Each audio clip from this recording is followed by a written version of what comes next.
Rehmat. Then I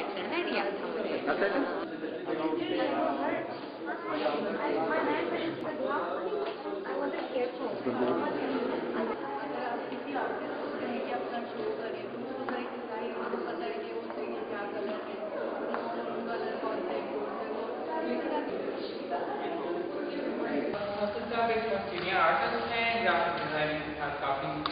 बड़ी तजुर्बा है। इनके साथ हमारा एक पुराना प्रोजेक्ट भी शेयर हुआ था और अगर कुछ एज आर्ट फॉर्म थोड़ा सा जो बातचीत क्या है शुभ देखते हैं। मुझे बड़ी खुशी हुई है इस प्लेटफॉर्म से जो एफर्ट की गई है। इससे पहले इमरान ने कुछ अपना काम शेयर किया, मैंने इसको एक काम देख के मैंने देखा है कि ये काम सिर्फ इतना महसूस क्यों है कि पेपर के ऊपर प्रिंट आउट की शक्ल में या बुक की शक्ल में एक खास जगह पर पड़ा है। It should be displayed on I think point of से इन्होंने ऑलरेडी प्लान था और एक अच्छा फायदा है ये कि हम सबके लिए इसको ओपन किया और ये जो कुछ भी आपने ऊपर देखा है और खुशी इस बात की है कि ये साबित होता है कि जिस इलाके से ताल्लुक रखते हैं कितना पीस है इसके अंदर कि अपने तमाम नजरियों और अपने प्यार और जिंदगियाँ खोने के बावजूद इनके एक्सप्रेशन में इतनी आपको ब्लडशेड या कहीं कहीं फीलिंग का कोई विजुअल आपको नजर नहीं आता। ये इनर साइड है जो कि इतनी पीसफुल है। इस सब कुछ एब्जॉर्ब करने के बाद ये लोग इतना अच्छे तरीके से फैला सकता है और मैं इसको हमेशा से ये कहता हूँ कि it is pure form of art, क्योंकि इसमें कोई एजुकेशन या एजुकेशन शामिल नहीं है। हम प्रोफेशनल लोग जब आर्ट प्रोड्यूस करते हैं या कुछ चीज़ बनाते हैं तो उसमें डेफिनेटली हमारी एजुकेशन उसकी लिमिटेशन शामिल हो जाती है, लेकिन यहाँ पे हमें ऐसा कुछ नजर नहीं आता। आई थिंक आपने जो एक्सपीरियंस किया होगा सो इस तरह की एक्टिविटीज बहुत सख्त ज़रूरत है हमें। वो इलाके जो जन्नत नज़ीर इलाके फैलाए जाते थे जहाँ पे दुनिया बाहर से देखने आती थी, आज वो खौफ की अलामत बन गए। किसी की नज़र लगी या किसी की ऐसे आप लोग भी आप देखेंगे, लेकिन वहाँ के रहने वाले वो आज अपने सबकी खैरात सुने ये अंदर से किसी तरह की ये नज़र नहीं आते कि ये लोग किसी तरह से फेनेटिक हो सकते हैं या इस कदर सख्त तबीयत के मालिक हो सकते हैं कि जिनके काम के इजहार में आपने देखा कि अगर उन्होंने अपने गुस्से का इजहार भी किया है that is very studiedly done.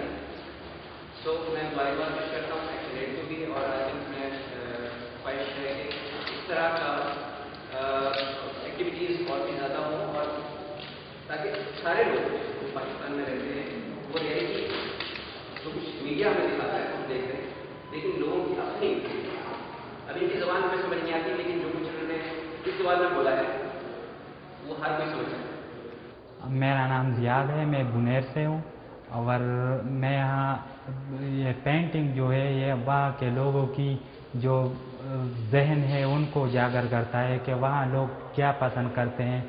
इसमें आपने देखा होगा कि वहाँ के लोग अमन पसंद करते हैं, वहाँ के लोग स्कूल जाना पसंद करते हैं, वहाँ के लोग रिहेबिलिटेशन चाहते हैं, वहाँ के लोग फूड चाहते हैं, वहाँ के लोग अमन पसंद है। लेकिन जब तालिबान वहाँ एंटर हुए तो उन्होंने स्लाटरिंग शुरू की, किलिंग शुरू की, लूटिंग शुरू की और स्कूल गोइंग गर्ल्स पर बैन लगाई, पाबंदी लगाई। तो हम मजबूर होकर हमने अपना जगह छोड़ दिया और वहाँ अब बुनेर में बिल्कुल अमन है और सब लोग अमन चाहते हैं और हुकूमत से भी अपील है कि तमाम इदारों को मोटिवेट करे अमन के लिए ताकि बुनेर में अमन रहे और आइंदा तालिबानाइजेशन को कंट्रोल करे। आपका पेंटिंग्स का एक्सपीरियंस कैसा रहा? पेंटिंग का एक्सपीरियंस बहुत अच्छा था क्योंकि इनमें तो हम तो एक्सप्लोसिव से कैनन से तोपखानों से वगैरह से तक चुके थे, हमारी जहन तो तक चुके थे। तो जब ये लोग वहाँ आए तो उन्होंने हमारे साथ एंजॉय किया, हमें खुशी दी, उन्होंने हमें खेलना सीखा, उन्होंने हमारे जहन से थकावट दूर की। तो वी एंजॉयड वेरी वेल। یہ جو پینٹنگ یہاں پہ آپ کو نظر آ رہی ہے یہ بنیر کے لوگوں کی فیلنگز ہیں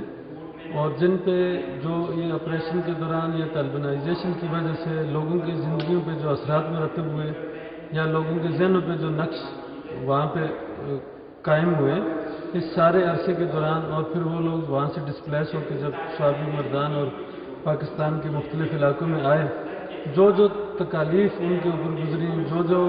ان کی آپ بیتی تھی انہوں نے ان ڈرائنگز کے ذریعے جو ہے نا ان کو اپنے فیلنگز کو ایکسپریس کیا.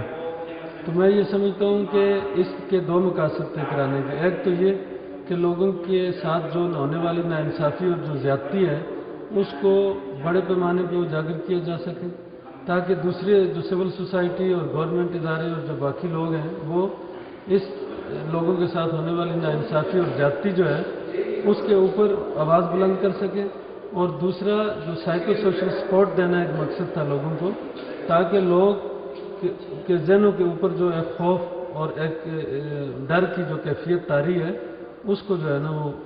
ختم کیا جا سکے اور کم کیا جا سکے. ایکشن ایڈ پچھلے 2006 سے بنیر میں کام کر رہا ہے اور کچھ عرصے کے لیے ہمارا کام جو تھا وہاں پہ روک دیا گیا تھا کیونکہ طالبان کی تھریٹ کی وجہ سے آفس بند ہو گیا تھا. جب ہم نے دوبارہ اس اپنا کام کا آغاز کیا تو ہمیں یہ محسوس ہوا کہ وہ بنیر کے جو لوگ جنہوں نے پہلے طالبانائزیشن دیکھی پھر ملٹری آپریشن سے وہ گزرے پھر ڈسپلیسمنٹ اور اس کے بعد پھر واپس اپنی تباہ حال اپنی کمیونٹیز میں جب وہ گئے تو ان کو سائیکلوجیکلی اور دماغی طور پر ہم سمجھ رہے تھے کہ اور ہمیں لگ رہا تھا کہ بہت زیادہ وہ جو ہیں مختلف ایک ٹرموئل سے گزرے ہیں اور کسی تھیراپی کی ضرورت ہے. اس آرٹ ورکشاپ کا بنیادی مقصد یہ تھا کہ ان لوگوں کو ایک ایسا میڈیم مہیا کیا جائے ایک ایسا پلیٹ فارم مہیا کیا جائے جہاں پہ وہ اپنی فیلنگز کو ایکسپریس کر سکیں. یہ ایک کتھارسس کا ان کا موقع تھا اپنی فیلنگز کو شیئر کرنے کا موقع تھا اپنے صدمہ اپنا جو غصہ اپنی جو ہیلپ لیسنس تھی اس کو وہ لوگوں کے ساتھ شیئر کر سکیں. اس ایگزیبیشن میں ہم نے یہی کوشش کی کہ ہم ان کا جو کام تھا وہ باقی لوگوں تک پہنچائیں تاکہ یہ چیز سامنے آ سکے کہ جب ہم ایک کسی بھی معاشرے میں جب ایک بدامنی اور ایک وائلنٹ جو ہے وہ صورتحال ہوتی ہے تو وہ کس طرح ہمارے معاشرتی رویوں پہ اثر انداز ہوتی ہے اور کس طرح ہمارے آنے والی نسل جو ہے اس سے تباہ ہو رہی ہے. It's a powerful exhibition. You've got the people from Bunair here. They've mixed the writing of the stories as well as the telling of the story through the artwork. So when you put the written stories with the artwork and then hearing the stories from the people. The